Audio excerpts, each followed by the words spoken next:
అంతేకాదు మన జాతీయ అధ్యక్షుల వారు కానివ్వండి, నేను కానివ్వండి, ఏ నియోజకవర్గానికి ఒక ప్రభుత్వం కార్యక్రమంకి వెళ్తే తప్పనిసరిగా ప్రతి కార్యకర్తని పలకరించిన తర్వాతనే మేము తిరిగి అమరావతికి కూడా వెళ్తాం జరుగుతుంది.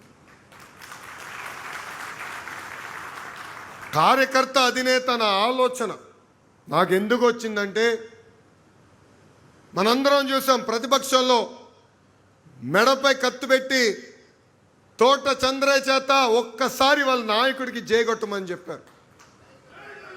కానీ తోట చంద్ర ఏమన్నాడు? జై తెలుగుదేశం, జై చంద్రబాబు అని ప్రాణాలు కోల్పోయాడు. ఇట్లా ఎంతోమంది కార్యకర్తల త్యాగం ఉంది. కార్యకర్తలను గుర్తించేదానికి, వాళ్ళు నా గుండెల్లో పెట్టుకుని కాపాడుకునేదానికే కార్యకర్తనే మా అధినేత నేను ప్రకటిస్తాం జరిగింది. అందుకే ఇక్కడ ఉన్న మిమ్మల్ని అందరికీ పిలిపిస్తున్నా, వేదికమైన ఉన్న వాళ్ళందరూ కూడా పిలిపిస్తున్నా. కార్యకర్తలకు అందుబాటులో ఉండాలి, నిరంతరం కార్యకర్తల కోసం పనిచేయాలి. కేవలం సంక్షేమ అభివృద్ధి కాదు, కలయిక అవసరం, కూర్చొని మాట్లాడుకుంటూ అవసరం. మీరందరూ చూశారు గడిచిన 2 సంవత్సరాలు ఎన్ని ఆర్థిక ఇబ్బందులున్నా ఒక అద్భుతమైన సంక్షేమ అభివృద్ధి కార్యక్రమాలు మనం చేస్తున్నాం. ఇక్కడున్న అందరూ ఆలోచించాలి. చాలని 200 రూపాయల పెన్షన్ని 2000 రూపాయలు చేసింది ఎవరు? మన నాయకుడు చంద్రబాబు నాయుడు గారు. అదే పెన్షన్ని తిరిగి 4000 రూపాయలు తొలి సంతకంలో చేసింది కూడా మన ఎన్డీఏ ప్రభుత్వం. ఒక పెన్షన్ల కోసం ప్రభుత్వం సుమారుగా 35,000 కోట్ల రూపాయలు ప్రతి సంవత్సరం ఖర్చు పెడుతుంది. ఇంకో పక్కన తల్లికి వందనం. ఎన్నికల ముందల హామీ ఇచ్చాం, ఇంట్లో ఎంతమంది బిడ్డలుంటే అంతమంది బిడ్డలు తల్లికి వందనం ఇస్తాన్నాం. ఇచ్చిన హామీ మనం నిలబెట్టుకున్నాం. మహిళలు ఉచితంగా బస్సులో ప్రయాణించి హక్కు కూడా కల్పిస్తాన్నాం. స్త్రీ శక్తి కింద అది కూడా అందించాం. మత్స్యకారులకి మత్స్యకారుల సేవలో వాళ్ళు కూడా వేత నిషేధం సమయంలో డబ్బులు ఇస్తున్నాం. ఇప్పుడు ఏకంగా మా చేనేత సోదరులకి ఆనాడు నేను యువగలంలో ఇచ్చిన హామీ నిలబెట్టుకుంటాం కూడా జరిగింది. హ్యాండ్లూమ్ ఉంటే 200 యూనిట్లు కరెంట్ ఉచితంగా, పవర్ లూమ్ ఉంటే 500 యూనిట్లు ఉచితంగా కరెంట్ కూడా మన ప్రభుత్వం అందజేస్తుంది. ఇంతేకాదు గత పాలకులు మూసేసిన అన్న క్యాంటీన్ని తిరిగి మనం మళ్ళీ తెరిపించాం. ఇట్లా అనేక సంక్షేమ కార్యక్రమాలు మనం చేసాం. ఇంకో పక్కన భారతదేశ చరిత్రలో ఎప్పుడు లేని విధంగా 150 రోజుల్లోనే 16,000 డిఎస్సి పోస్టులు భర్తీ చేసిన ఘనతతో కూడా మన ఎన్డీఏ ప్రభుత్వం. ప్రతిపక్షంలో ఉన్నవారు 200 కేసులు వేశారు, ఏమౌలా. 6,000 కానిస్టేబుల్ పోస్టులు భర్తీ చేశాం. ఇప్పుడు ఏకంగా ఉగాది నాడు 10,000 ప్రభుత్వ ఉద్యోగాలతో జాబ్ క్యాలెండర్ కూడా విడుదల చేసిన ఘనత మన ఎన్డీఏ ప్రభుత్వాన్ని. ఇవన్నీ చెప్పుకోవాల్సిన అవసరం ఉంది.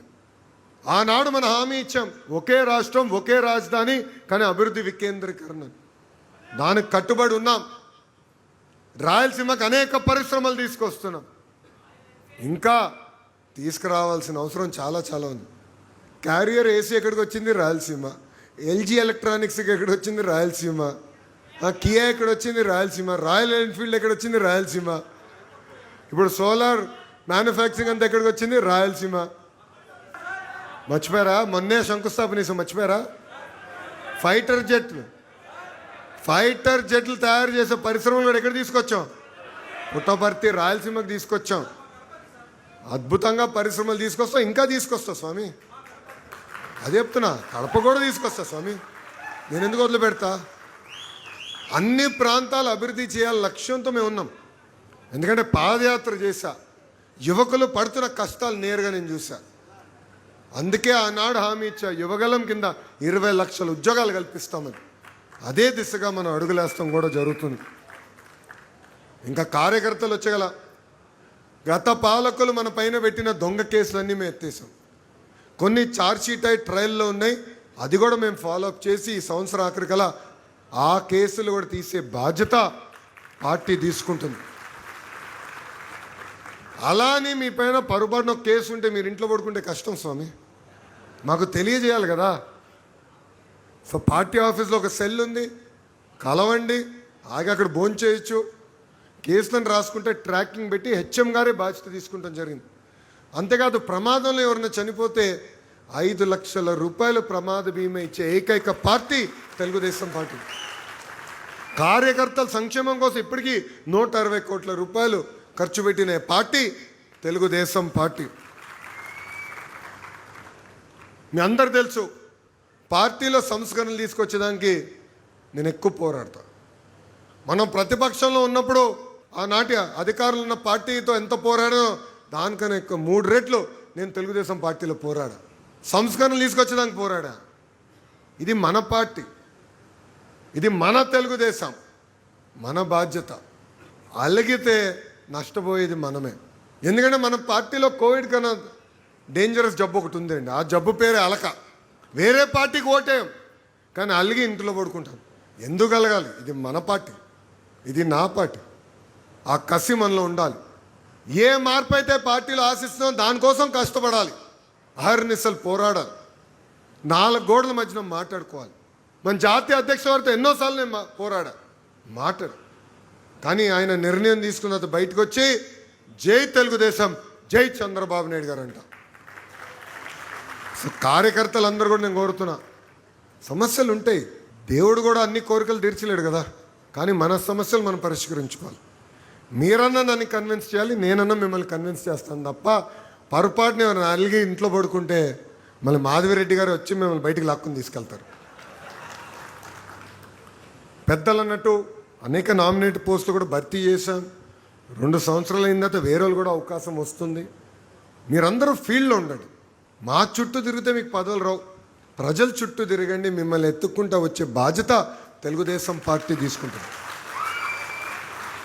పాదయాత్రలో కార్యకర్తలందరూ నన్ను కలిసినప్పుడు ఒక విషయం అడిగారు, అన్నా పనిచేసే వాళ్ళు గుర్తించాలి, అందుకే టెక్నాలజీ తీసుకొచ్చాం, మై టీడీపీ తీసుకొచ్చాం. ఎంతమంది వాడుతున్నారు మై టీడీపీ యాప్? చేతులు పైకెత్తండి. 70%. నాతో ఫోటో దిగిందా డౌన్లోడ్ చేయాలంటే మై టీడీపీలోనే డౌన్లోడ్ చేయాలి రబ్బా. మై టీడీపీ యాప్ ఎందుకు తీసుకొచ్చా అంటే, ఒక టాస్క్, ఒక బాధ్యత ఇచ్చినప్పుడు, పని పెట్టినప్పుడు వెళ్ళి సక్రమంగా నిర్వహించారో లేదా, ఎవరు చేస్తున్నారు, ఎవరు చేయట్లేదు, ఎవరు యాక్టివ్గా ఫీల్డ్లో ఉన్నారు తెలుసుకున్నాక ఏర్పాటు చేసాం. టెక్నాలజీతో జోడిస్తేనే వాస్తవాలు మనం తెలుసుకోగలుగుతాం. మై టీడీపీ యాప్ను వాడండి. పార్టీ ఏదైతే బాధ్యతలు మీకు అప్పగిస్తుందో అది మై టీడీపీ యాప్ ద్వారా మాకు తెలియజేయమని ఈ సభాముఖంగా కార్యకర్తలందరూ నేను కోరుతున్నాను. ఇంకా మహానాడు ఉంది. గౌరవ ప్రధానమంత్రి నరేంద్ర మోడీ గారు, ఎందుకంటే స్టేట్ ఆఫ్ హోమ్స్లో ఇజ్రాయెల్ అదేవిధంగా ఇరాన్ మధ్యన యుద్ధం జరుగుతుంది, పెట్రోలియం ప్రోడక్ట్స్ ధరలు బాగా పెరుగుతున్నాయి, సో అందరం ఖర్చులు తగ్గించాలి, కన్జంప్షన్ తగ్గించాలని గౌరవ ప్రధానమంత్రి గారు పిలుపిచ్చారు. ఆ పిలుపు మేరకు మీరు వర్చువల్గా మహానాడు అటెండ్ అవ్వాల్సిన అవసరం వచ్చింది. నాకు కూడా కోరుకుండే నెల్లూరులో అద్భుతంగా చేద్దాం, దిమ్మ తిరిగే విధంగా చేద్దాం. అందరం కసితో ఉన్నాం. కొంచెం దిష్టి తగిలినట్టుంది. మా వేమిరెడ్డి ప్రభాకర్ రెడ్డి గారికి ఒకటే గొడవ, అందరు కళ్ళు పడినారు అబ్బాయి మా పైన, అందుకే చేయలేకపోతున్నాం అని. కానీ క్లస్టర్ ఇన్ఛార్జెస్ అందరూ ఒకసారి నుంచోండి. బాధ్యత మీ పైన ఉంది. ప్రతి క్లస్టర్లో ఏర్పాట్లు చేయాలి.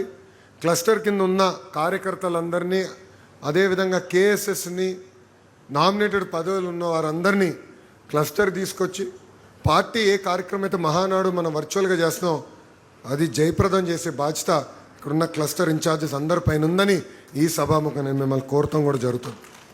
దయచేసి కూర్చోండి. వైకాపాకి ముద్దుగా ఒక కొత్త పేరు పెట్టిన గొడ్డలి పార్టీ. జగన్ ఎందుకో కొంచెం ఫీల్ అయ్యాడు దానికి. ఆయన అడుగుతున్నా, రపరప అనింది ఎవరబ్బా? రపరప అని ఎందుకు భయపడుతున్నావు రా భయ్? ఆనాడే చెప్పా, సినిమా మీరు తీస్తే ఎండ్ కార్డ్ వేసే బాధ్యత మా పసుపు సైన్యాందని. అరే నిజంగానే జగన్మోహన్ రెడ్డి గారు యాక్టింగ్లోకి వస్తే భాస్కర్ అవార్డు వచ్చేస్తుందండి ఆయనకి. భాస్కర్ అవార్డు వచ్చేస్తుంది. ఎంత అద్భుతంగా నటిస్తాడంటే అసలు నాకే ఆశ్చర్యం వేస్తుంది. ఆ నటన చూస్తే నాకే ఆశ్చర్యం వేస్తుంది. ఎట్లుంటాడో మనం చూస్తున్నాం కదా. బయటేమో ముద్దలు పెడతాడు, లోపలేమో చిన్నాన్ని లేపేస్తాడు. అందుకే ఆ రపరప పార్టీని సంగతి కూడా చూసుకోవాల్సిన బాధ్యత మనందరి పైన ఉంది. ఆ రపరపోలు చెప్తున్నా, అన్నీ చూస్తూ మేము ఊరుకోరా భయ్. మీరు రపరప అంటే మేము తగ్గుతాం అనుకుంటున్నావా? జగన్ గారిని చూసినా వాళ్ళ తండ్రి గారిని కూడా చూసినా ఎవ్వడు మమ్మల్ని పీకలేకపోయాడు, మీరు ఒక లెక్కన అని అంటున్నారు. జగన్మోహన్ రెడ్డి గారికి ఒక మంచి పేరు పెడుతున్నారు, బెంతాహై. బెంతాహై 3 రోజులు బెంగళూరులో, 1 రోజు తాడేపల్లిలో, 3 రోజులు హైదరాబాద్లో. అందుకే ఆయన జగన్మోహన్ రెడ్డి అన్నది ఇప్పటి నుంచి బెంతాహై అన్న ముద్దుగా మీరు పిలవండి, బెంతాహై.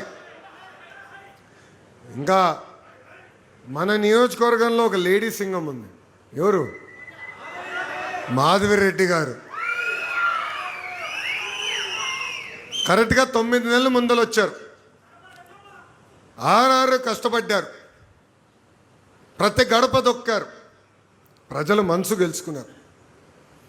గెలిచిన తర్వాత ఇంట్లో పడుకోలే, చంకలో ఫైల్స్ పెట్టుకొని నన్ను కలుస్తాం కానివ్వండి, ముఖ్యమంత్రి గారు కలుస్తాం కానివ్వండి, అంతెందుకు గౌరవ ఉప ముఖ్యమంత్రి గారిని కూడా కలిసి నియోజకవర్గానికి నిధులు రావాలన్నా, లేదంటే వాళ్ళ ద్వారా అంటే పవన్ అన్న ద్వారా టూరిజం మినిస్టర్ గారికి రికమెండేషన్ చేయించుకోవాలన్నా కూడా వదిలిపెట్టకుండా పనులు చేపించే శాసన సభ్యురాలు మాధవిరెడ్డి గారు. ఆమె పట్టుదలతో ఇప్పటికే 750 కోట్ల రూపాయలు విలువైన అభివృద్ధి కార్యక్రమాలకి మనం శ్రీకారం చుట్టాం. త్వరలో అనేక కార్యక్రమాలు కూడా మనం పనులు కూడా ప్రారంభించకపోతున్నాం. అందుకే ఇక్కడున్న నాయకులు కార్యకర్తలందరికీ పిలిపిస్తున్నాం, గ్రూప్ రాజకీయాలు దూరంగా ఉండండి. పార్టీ అనేది శాశ్వతం, ఈ భూమిపైన వ్యక్తులు కాదు. సో పార్టీ ఏ పిలిపించినా దానికి కట్టుబడి ఉండాలి. గ్రూప్ రాజకీయాలు దయచేసి ప్రోత్సహించదని ఇక్కడున్న కార్యకర్తలందరినీ నేను పిలిపిస్తున్నాం. 6 నిమిషాలు కష్టపడే ఎమ్మెల్యే గారు ఉన్నారు. మన గురించి ఆలోచించే ఎమ్మెల్యే గారు ఉన్నప్పుడు నిలబడాలి, ముందరికి నాయకత్వాన్ని నడిపించాలి.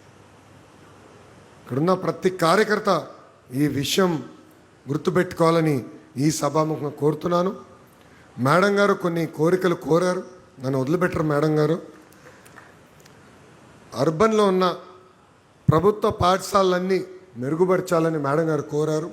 తప్పనిసరిగా ఆ బాధ్యత నేను స్వీకరిస్తున్నాను. ఇన్ఫ్రాస్ట్రక్చర్ మెరుగుపరచాలి. అందరూ చప్పట్లు కొట్టి ఇంటికి వెళ్తాం కాదు, పర్ఫార్మెన్స్ ఇంప్రూవ్ చేయాలబ్బా. మీరు చూసారా, మొన్న యాడ్ ఇచ్చా పేపర్లో, ప్రభుత్వ పాఠశాలలో అద్భుతంగా ఫలితాలు వచ్చిన పిల్లలు ఫోటోలు పెట్టి యాడ్లు ఇచ్చినాం. ఆంధ్ర రాష్ట్ర చరిత్రలో మొదటిసారి అది. కానీ నేను అక్కడితో సంతోషం పడలా. నిన్న మొత్తం డిఓలో ఏపీసీలతో నేను రివ్యూ చేశా. 78% పాస్ రేట్ వచ్చింది. అందరు టార్గెట్ ఇచ్చే కనీసం వచ్చే ఎగ్జామినేషన్లో 90% తీసుకెళ్లే బాధ్యత మనందరిపైన ఉంది, ప్రత్యేకంగా శాసన సభ్యురాలపైన ఉంది. సో మేడం గారు పిలిపిస్తున్న మౌలిక సదుపాయాలు కల్పించే బాధ్యత నాది, రిజల్ట్స్ చూపించే బాధ్యత మీది. రిజల్ట్స్ రాకపోతే మళ్ళీ తిరిగి నాకు చంద్రబాబు నాయుడు గారు నన్ను వదిలిపెట్టరు. సో అందుకే రిజల్ట్స్ తీసుకొచ్చే దిశగా పనిచేయాలి.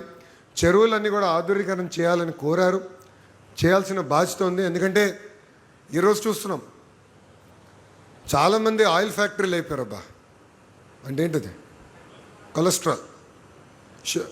అదేవిధంగా షుగర్ ఫ్యాక్టరీ అయ్యారు, డయాబెటీస్. ఇంకో పక్కన సాల్ట్ ఫ్యాక్టరీ, అబ్బా బీపీ. విచిత్రం ఏంటంటే గతంలో ఇదంతా ధనవంతులు జబ్బు అనేవాళ్ళం, కానీ ఇప్పుడు చూస్తే నిరుపేద కుటుంబాలు కూడా ఇవన్నీ వస్తున్నాయి. దానికి కారణం ఫిజికల్ యాక్టివిటీ లేకపోతాం. ఇది మా మంగళగిరి నియోజకవర్గంలో కూడా చూసా.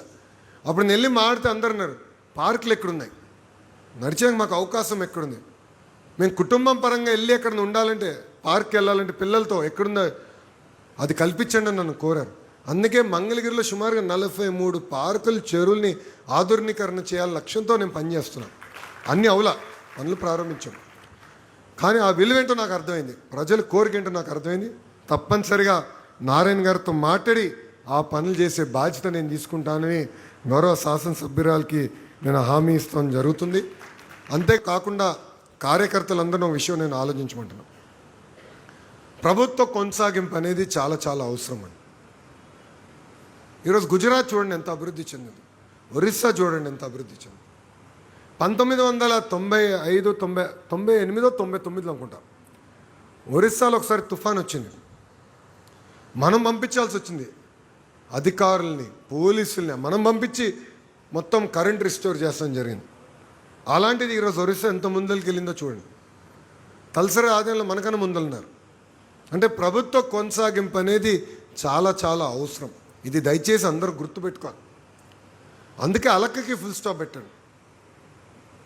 రండి మాట్లాడుకుందాం. ఈరోజు పార్టీ ఒక వ్యవస్థ, శాసనసభ్యురాలు ఉన్నారు, పార్లమెంట్ పార్టీ అధ్యక్షులు ఉన్నారు, మా జోనల్ కోఆర్డినేటర్ కొత్తగా వచ్చారు. ఆయన సీనియర్, గతంలో ఉత్తరాంధ్రలో అద్భుతంగా మనందరం గెలిపించిన వారు.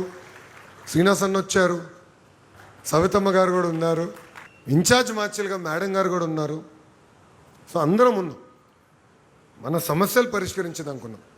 కానీ ఒక విషయం గుర్తుపెట్టుకోండి, కేవలం అభివృద్ధి చేసినాం, సంక్షేమం చేస్తే ఎన్నికలు గెలుస్తాం అనుకుంటే చాలా పొరపాటు. సంక్షేమ అభివృద్ధి అనేది ఒక పాస్పోర్ట్. అంటే ఆ ఊర్లో వెళ్ళేదానికి పాస్పోర్ట్ రవి. ఆ ఊరిలోకి వెళ్ళి మానవ సంబంధాలు పెంచుకోవాలి, హ్యూమన్ రిలేషన్షిప్స్ పెంచుకోవాలి. పలకరింపు చాలా అవసరం. భుజమైన చెయ్యేసి ఎలా ఉన్నావు పెద్ద అయినా, తాత, చిన్నమ్మ అంటే చాలా మార్పు వస్తుంది. నేను నా జీవితంలో చూసా.